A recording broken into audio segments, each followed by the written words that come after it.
আসসালামু আলাইকুম সুপ্রিয় দর্শক, আপনাদের ভালোবাসা আসলাম অসহায় মেয়ের কাছে আমরা শুনবো তার জীবন কাহিনী। আসসালামু আলাইকুম। ওয়ালাইকুম আসসালাম। আপু কেমন আছো তুমি? এই তো ভাইয়া ভালো আছে, আপনি কেমন আছেন? আল্লাহ তাআলা খুব ভালো আছে। তোমার নাম জানো কি আর বলো তো? সোনিয়া আক্তার। সোনিয়া আক্তার। তোমার হোম ডিস্ট্রিক্ট কোথায়? গাইবান্ধা। রংপুর গাইবান্ধা। রংপুর কেন? রংপুরের আগে গাইবান্ধা না? চিনি না তো, উত্তরবঙ্গে যাওয়া হয়নি তাই। তো যাই হোক, আমাদের ক্যামেরার সামনে কি জন্য আসছো একটু বলবা?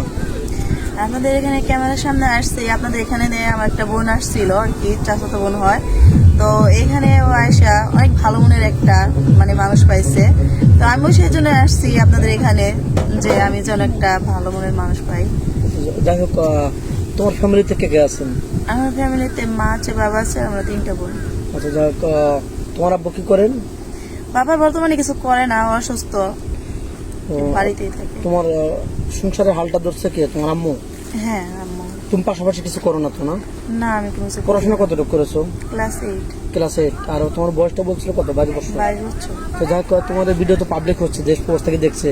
কোনো ভাই যদি তোমাকে বিয়ে করে প্রবাসে নিয়ে যেতে চায়, তোমার কোনো বাধা বিঘ্ন আছে?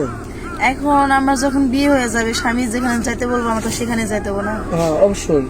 তাহলে তুমি রাজি না? হ্যাঁ। তোমার ফ্যামিলি থেকে কেউ বাধা দেবে না, যাইতে দেবে? না, আমার ফ্যামিলি থেকে কেউ বাধা দেবে না। যাক, তুমি তো মুসলমান, নামাজ কালাম পড়া হয়। হ্যাঁ।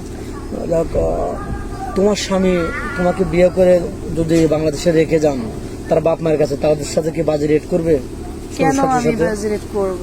কারণ সে তো হচ্ছে কি আমাদের ফ্যামিলির ভালোর জন্যই তো বাইরে যাইতেছে, তাই না? জি জি জি, তো অবশ্যই। আমি কেন তাদের মা বাবার সাথে খারাপ ব্যবহার করব? এটা তো করা যাবে না। না। যাক, তোমার স্বামী তোমাকে যদি বলে যে আমি তোমাকে বিয়ে করছি, এখন আমার দায়িত্ব তোমাকে ভালো রাখার, যদি নামাজ কালাম পড়তে বলে আর পর্দা করে চলতে বলে, তোমার কোনো আপত্তি থাকবে? না, আমার কোনো আপত্তি নাই। আর এটা শুনে আমার আরো ভালো লাগবে, কারণ তো সে আমার ভালোর জন্য এই কথাগুলো বলছে। অবশ্যই, মানুষ মাত্র মরণশীল। পর্দা করে গেলে নামাজ পড়লে এবার আল্লাহর কাছে জব দেওয়া যাবে নাকি? তো যাই হোক, তোমার ভিডিওটা আমি লং করতে চাচ্ছি না, তোমার ফোন নাম্বারটা দিয়ে দাও। আমি তো ভাইয়া ফোন ইউজ করি না।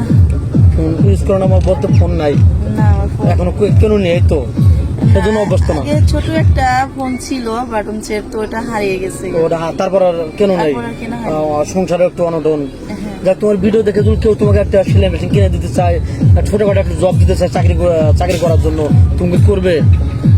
দেখেন ভাইয়া, আমার তো বয়স হয়ে গেছে, তাই না? আমি চাচ্ছি হচ্ছে কি বিয়ে করতে, আমি বিয়ে করে ছোট্ট একটা সংসার করতে চাই। বাপ মায়ের বোঝাটা একটু হালকা হইলো, হ্যাঁ। তোমার বিয়ের সাথে হইলো, তুমি একটু হ্যাপি থাকলে নাকি? যেহেতু বিয়ের বয়সটা হয়ে গেছে এখন, হ্যাঁ। নানান কথা বলবে। তো যাই হোক, ভিডিওটা আর লং করবো না, আর কেউ ভিডিওটা স্কিপ করবেন না।